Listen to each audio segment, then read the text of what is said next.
Waubonsee Valley and Neuqua Valley continue to stand on top of the DVC standings in both boys and girls basketball, while Bennett Academy's two teams are also near the top of the ESCC. Good evening, everyone, and thank you for tuning in to another episode of Naperville Sports Weekly. I'm your host, Joe Kennedy. We've reached the halfway point of NSW Season 17 as it's already our 19th show since August. We've seen some dominant teams across all sports this year, but so far our basketball teams might have the most collective success. Between both boys and girls, 8 of our area's 12 teams have records above 500. Let's start the nights on the hardwood and the final game for one local legend. It may be another basketball game for the Naperville North Huskies, but it's the final game for standout guard Luke Williams as he will go through labrum surgery, so he's ready for football at Purdue next fall. He and the rest of the Huskies are looking for a win over St. Charles North, a team that comes in losing their last 10 out of 13 games. Huskies start things off aggressively with Grant Montanari faking out his defender and goes off the glass. Then Luke Williams passes to Montanari, who then passes to Max Steele, and he hits a 3 to grow their explosive lead to 12-0. Now it's time for Williams to stand his ground as he gets the steal and hits the gas all the way to the rim for the lay-in, and that has the Huskies up 21-2. Williams is at it again in the second quarter. Here he dribbles and just does his normal scoring. North Stars are in need of any help, and they get it from Sam Kanan, who connects from 3, and they trail 29-18. The Dogs get a stop on defense, and Williams throws the baseball pass to Bryce Welch, who tries the long floater, and it's good. Another possession, another Williams play, and this one is a 3-point basket. That's what happens when you leave them open, and the Huskies hold a 20-point lead. St. Charles North gets a little spark before the break with another 3-ball from Kanan. In the third quarter, it's business as usual for the Huskies, so here is Steele for 3. Book it. It's 51-24 Naperville North. North Stars still show some positive effort with Jake Burtney, who gets the board and put back with the foul. They still trail by a good margin, 54-30. However, this night was all about Luke Williams saving his best for last by driving through the lane, and you shouldn't be surprised about any of his shots. One more time around for Williams, who drives and scores his final basket. 31 points in the game for Williams to help him go out in style, and on his birthday too. That deserves hugs from coaches and players, and to add more excitement, Huskies win 68-48.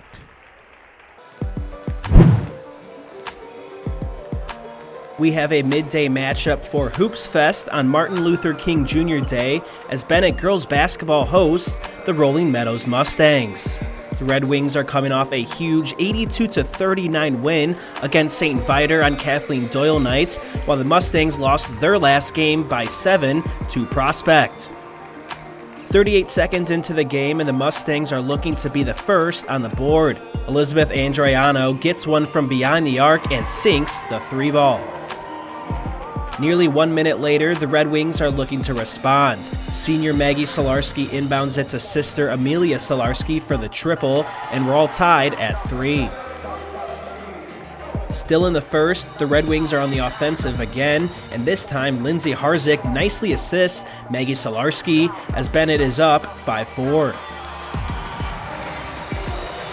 2:19 remaining in the first quarter, and Bennett continues to grow their lead, this time getting freshman Ava Mersinger involved with the assist to Amelia Solarski for the 3-ball, as Bennett is now up 13-6. Heading into the second quarter, Rolling Meadows looks to bounce back. They work the ball around and get it to Rawson Granberry, who finishes it inside the paint. The Mustangs still trail by 8. 5 minutes left in the half, and Mersinger, the freshman, gets the steal and runs the other way for 2. It's been all Bennett so far in this one, as they lead 21-9. Bennett's Maggie Solarski goes to sophomore Emma Briggs, who works the spin and thrashes inside for 2. The Red Wings are now up by 15 points. Running out of time, Mustang Olivia Zielinski finds Cara McMahon for the Hail Mary, and she sinks the three at the buzzer. The score at the half is Bennett up 31-14. The second half is more of the same as a couple minutes into the third, Bennett gets a shooting from behind the arc. It's the trio of Harsick, Amelia Solarski, and Bridget Riffenberg who combine for the tray ball. Bennett's up 36-19. Still in the third quarter, Maggie Solarski gets it to the free throw line with Riffenberg, and she lays it off to Briggs for the deuce. Bennett is now up by 17. Rolling Meadows can't get much offense going in this one, and Red Wing freshman Mersinger strikes for the steal and the basket. Bennett is up by 27. In the final quarter, the Red Wings all but wrap it up. Briggs drives and once again spins inside for the basket. Bennett leads by 28, and they would go on to win 64-32 against Rolling Meadows. It's a robotic money expert. Clever. How do I start a savings habit? Famous cabbage. Savings habit. Shaving rabbits. Tech can make life simpler, but when it comes to savings habits, nothing's as simple as BMO. A BMO savings account helps you build the habit with a cash reward every month you save. Cash reward. Ingenious. Sardine fest. This year's top prize goes to BMO. I'm just in it for the saving, but it's nice to be recognized. BMO. What's the matter, boy? What are you trying to tell me? Is something wrong? We live in a safe community, but not a crime-free community. If you see something, say something. Naperville Animal Crime Stoppers. Yes, I'd like to report a case of animal cruelty and neglect. Speak up for those who cannot speak for themselves. Kathleen Doyle achieved about as much as you could ever dream of at the high school basketball level, and the two-time state champion checked off another milestone last weekend. Let's head to Bennett Academy for our latest feature story here on NSW. Kathleen Doyle achieved about as much as a basketball player could ever dream of during her time in a Bennett Academy uniform. On Saturday, January 13th, Doyle became the first Red Wing female athlete to have her number retired by the school, taking her place alongside school legends like Frank Kaminsky and Dan Lefevre. I was just so grateful, honestly. It's such an honor, and Bennett has been like a second home to me for so long. I grew up going to my older sister and brother's games and things like that, so I grew up in this gym, and to have my name and number hanging up there is really, really special. The two-time All-State selection was able to bring the program its first two state championship victories in 2015 and 2016, as well as the first Miss Illinois Basketball Award in school history following her senior season. While wearing number 11 for the Black and Red as a four-year varsity player, the guard developed into one of the most talented players in the state and the heart and soul of head coach Joe Kilbride's two championship teams. You know, I kind of knew she was going to get recognized, so we're very happy to. I mean, she's such a great representative of Bennett and Red Wing Nation, and we're really thrilled to be able to recognize her, not just for the player she was, but the person she is. Long before Doyle put on a Red Wing uniform, Kilbride knew she could be one of the best. As a young kid, she made the most out of attending her older siblings' games. At halftime of like sophomore games, she'd go out on the court and shoot around when she was like 10, 11, 12 years old. And I, just watching her shoot around, she could have started on our freshman team when she was in 6th grade. I secretly was hoping that he would be impressed by me when I was at my sister's games doing all that, so it's good to know that paid off for sure. Her unprecedented success on the court led Doyle to a standout career at the next level at the University of Iowa. She helped the Hawkeyes to an Elite Eight appearance in 2019 before winning the Big Ten Player of the Year award in 2020. She was also named a third-team AP All-American in that same year. Later that spring, Doyle was selected in the second round of the 2020 WNBA draft by the Indiana Fever, becoming the first Bennett graduate to play in the WNBA. The jersey retirement ceremony took place during halftime of the girls' basketball game against St. Viator, where Bennett went on to win 82-30. Following the game, a reception was held, and many of Doyle's family, friends, and teammates were in attendance. Seeing all my teammates here today, it's like we're right back in high school and nothing has changed, and just had so much fun with all of the people that I was lucky enough to be surrounded by all those years. This winter, Doyle joined the coaching staff alongside Bennett boys basketball coach Gene Heinkamp. The boys team went to the state finals a season ago, while the girls program also made it to the state championship, and they were led by another Miss Illinois Basketball Award winner who grew up idolizing Doyle and those Red Wing championship teams. I've been fortunate I've had two once-in-a-lifetime players between Kathleen and Lene Beaumont. I'm just incredibly blessed and so happy today that we're able to recognize Kathleen for her multitude of accomplishments, because she is an outstanding representative of Bennett Academy. For Naperville Sports Weekly, I'm Joe Kennedy. Let's now flip the script and check out some more highlights from the week as the DVC wrestling season wraps up with the conference tournament. The DVC wrestling plaque is up for grabs as the DeKalb Barbs come in winning the last 3 titles. However, Naperville Central went 5-0 in the DVC regular season, so the Hawks and the other area teams are wanting to dethrone the Barbs before the postseason. Let's start off with the 5th place match at 120 pounds as Nikos Eshbandla rolls Matthias Matt Shaw on his back and pins him to take 5th place.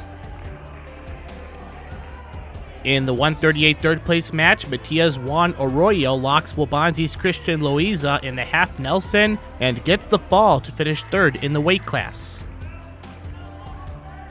Ethan Wojtowicz helps the Warriors in the 3rd place bout at 144 pounds as he wins a close one over Husky Zach Malley. Championship time at 120 pounds with Central's Ty Martin in an overtime clash against DeKalb's Eduardo Castro. Martin is able to drive his way on top of his opponent, and that's all she wrote in the match, and Martin is your 120-pound conference champion.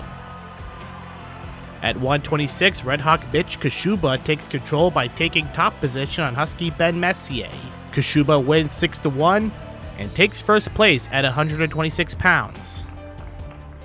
To 132 with Tyler Sternstein wrestling Vince Byrne. Sternstein begins the bull riding once he's on top, and from there, he turns Byrne onto his back and pins him to win the 132 championship.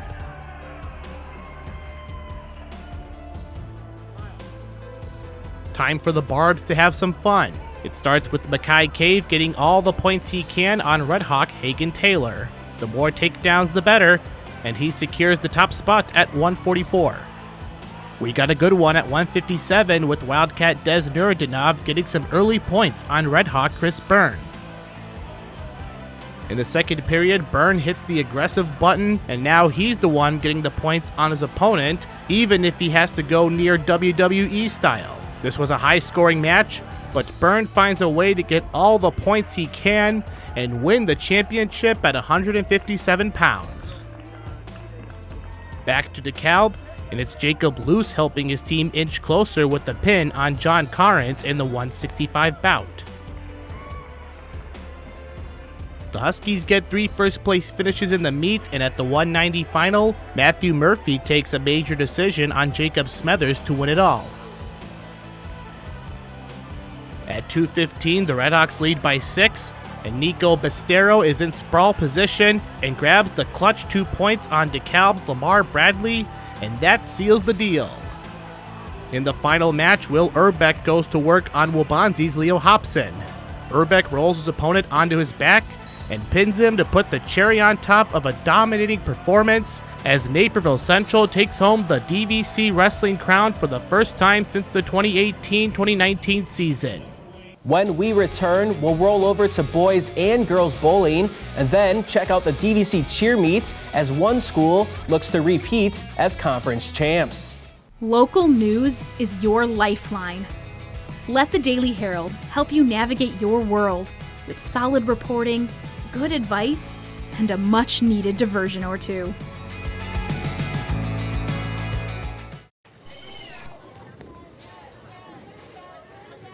The postseason for girls bowling is days away as DeKalb hosts this year's DVC Position Night at Mardi Gras Lanes. Waubonsie Valley enters the tournament undefeated in conference matchups this season, but is looking to hold off the charging Matea Valley Mustangs. All 6 teams for the DVC are present, hoping to leapfrog other teams in the position rankings.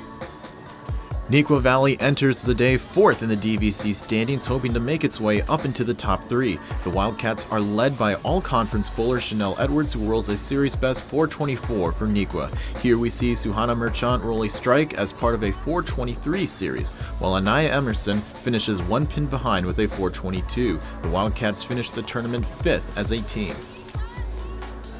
The Naperville North Huskies are also there, looking to make some noise as well. First up is Emma Shipley, who gets this strike as part of a 130 Game 2 score. Next up is Ellie Child, who also plows the pins down as part of a 362 series for her. Picking up spares for the Huskies is Lois Beck, who rolls 9 pins behind the leading Husky of Michelle Beck with a 440 series. Naperville North ends the match 6th as a team. Finishing 3rd as a team on the day is DeKalb, as the Barbs put in a spirited effort. With all-conference bowlers Mackenzie Condon and Paige Lewis, DeKalb shows tons of fight throughout the day, scoring the bronze medal overall as a team. DeKalb would go to battle with Naperville Central as the Redhawks also look to make noise in the top 3. Led by all-conference bowler Teresa Dufferin, Central keeps the fight going as Dufferin knocks these 2 strikes down for a 245 Game 3 score. Abby Hennessy also steps up for this strike as part of a 123 Game 3 score. Central finishes the tournament 4th overall as a team, with Dufferin placing 2nd in the match with a 618 series. Matea Valley and Waubonsie Valley would go to war for the DVC title. Sam Wardalack gets this Brooklyn strike to convert as part of a 183 Game 3 score. May McInerney also plows the pins down for the strike, contributing to a 169 Game 3 score. Lauren Bornhoff finishes 2nd for the Warriors with a 556 series. Matea Valley counters with all-conference bowlers Grace Parley and Jade Williams. Both bowlers place 2nd and 4th, with these strikes contributing to their performances. Williams ends with a 473 series, while Parley takes 2nd on the team with a 539 series. Waubonsie would try to put the DVC away on points, as Maya Zatlocal has taken major steps in her sophomore season. Zatlocal rolls these 2 strikes as part of a Game 1 216 score. She finishes the season as the all-conference champion, as her 605 series on the day gets her 3rd overall individually. Leading the way individually, however, is Mustang Maya Moore, who starts the day rolling a match-high 265 Game 1 score, with this strike and spare contributing to it. Moore ends the match with a 648 series. Matea Valley wins the match overall ahead of Waubonsie and DeKalb. Still, Waubonsie's regular season points carry over as the Warriors snap the Mustangs' 5-year DVC title streak and are crowned the new champions of the DVC throne. It's that time of the season again. IHSA Boys Bowling Sectionals is on, with Sandburg hosting this year's event at Palos Lanes. Naperville Central is there for the 3rd straight season after a 3rd place finish last weekend at Regionals. Also there individually is Mustang Jack Edwards after Regionals qualifying. Top 6 teams advance to state finals at O'Fallon, while the top 7 individuals from non-qualifying schools also advance. The Redhawks would pick up where they left off last weekend as Spencer Pierpoint continues to ascend. In his sectionals debut, he tips down the 7th pin on this strike shot to get the strike and has some fun with his teammates after the conversion. Next up, Aiden Lee continues his strong junior season and buries the ball into the pocket for the strike.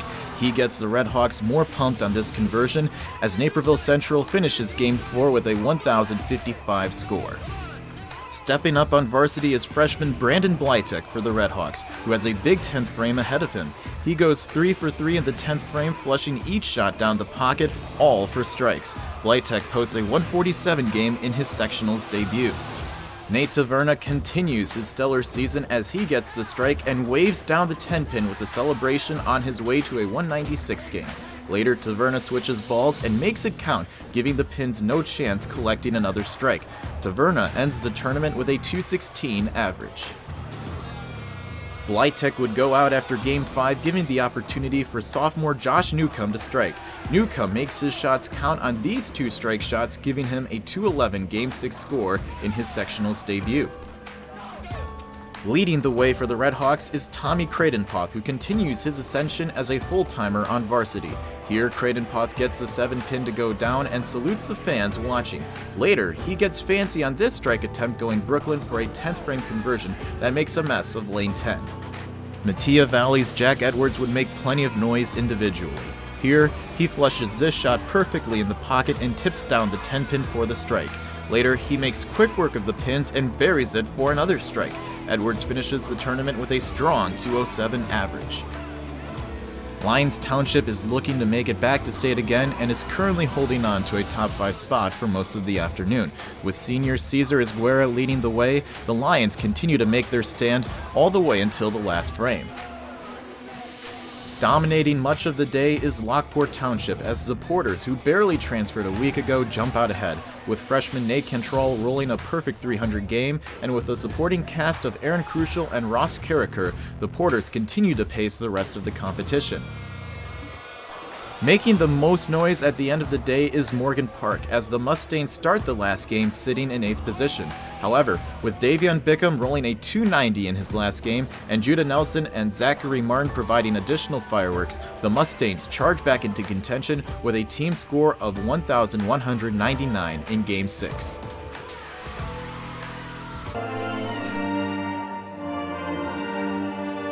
We are at Naperville North for the 2024 DVC cheerleading competition.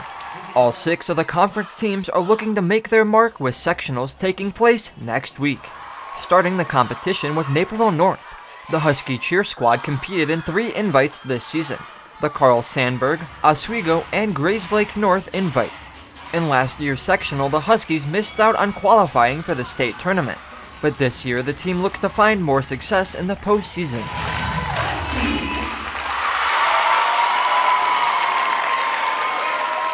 Our next performance comes from Waubonsie Valley.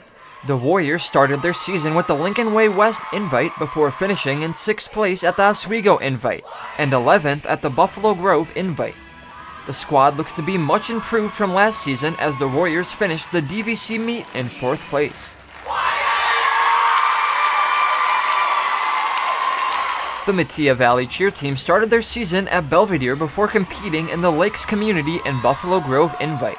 The Mustang squad was one of 2 DVC teams that made the state cut last season after finishing in 4th place at the O'Fallon sectional in the co-ed division. The Mustangs finished the DVC meet this season in 3rd place with a score of 86.58. Moving on to Naperville Central, the Redhawks have competed in the Rolling Meadows, Lakes, and Buffalo Grove invites. 2 days before this meet, the Red and White took home 1st place in the Niles West invite. After a tough end of their season last year, the Redhawks are going into sectionals with a 2nd place finish at the DVC meet with a score of 88.38.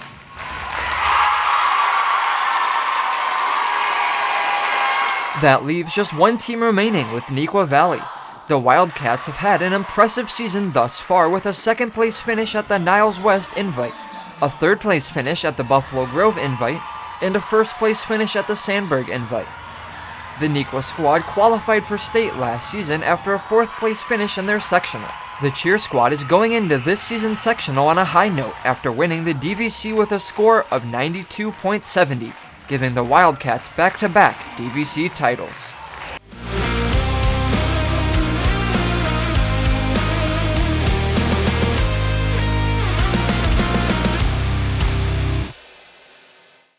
Our Girls Play of the Week comes from Lucia Caruso for the Valley Gymnastics. Her floor routine was the highlight of the night.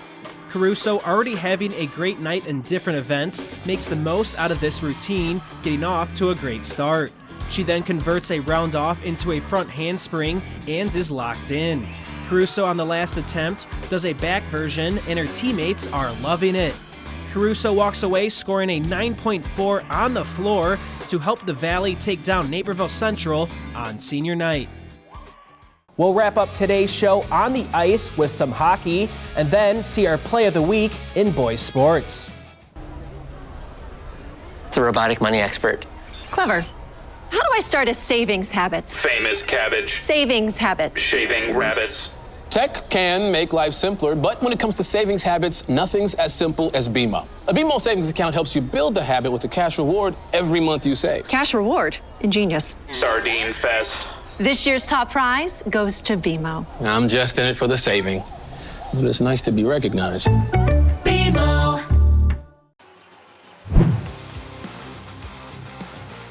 The regular season for Illinois West hockey is coming to a close.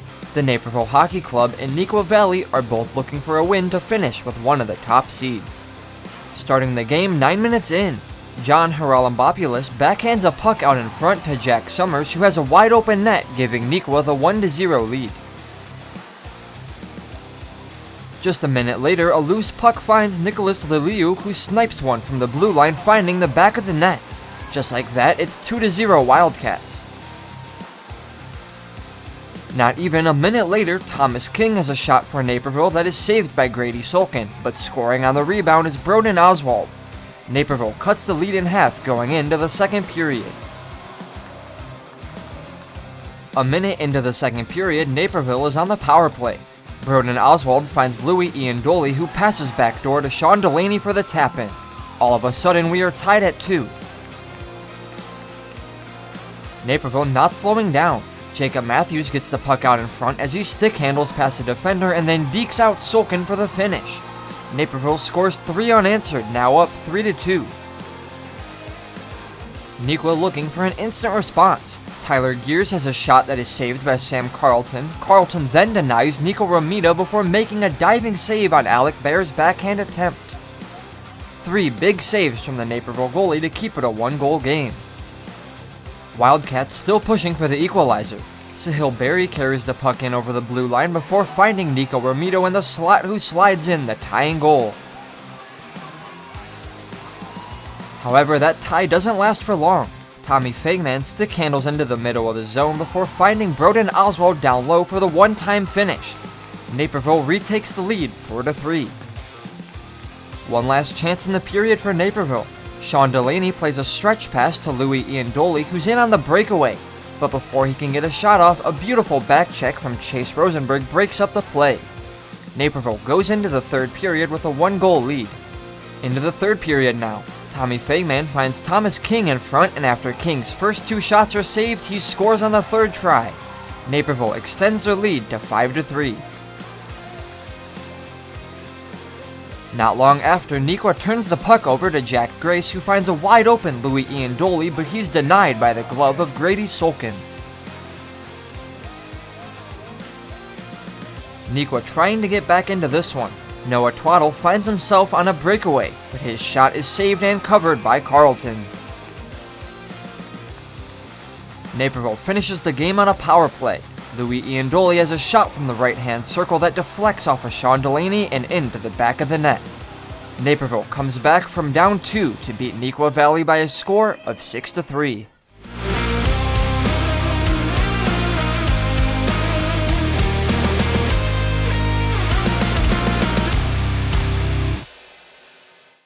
Our boys' play of the week takes us to the ice as Jacob Matthews and the Naperville Hockey Club take on Neuqua Valley. With the game all square at 2 in the second period, Naperville works the puck along the boards before it finds the tape of Matthews in the middle. He dekes around one defender and gets the goalie to drop on another move for the goal. What a play by Matthews, and let's take another look in slow motion. The goal helped give Naperville a 3-2 lead after trailing by 2 to open the game. They went on to win 6-3. That wraps up today's show of NSW, as we're almost to our first state championships of the winter sports season as the postseason approaches. You can find our past highlights, feature stories, and community sports on nctv17.org and our NCTV17 Sports YouTube channel. You can also find us on social media at NCTV17 on Facebook, Twitter, and Instagram. For Naperville Sports Weekly, I'm Joe Kennedy.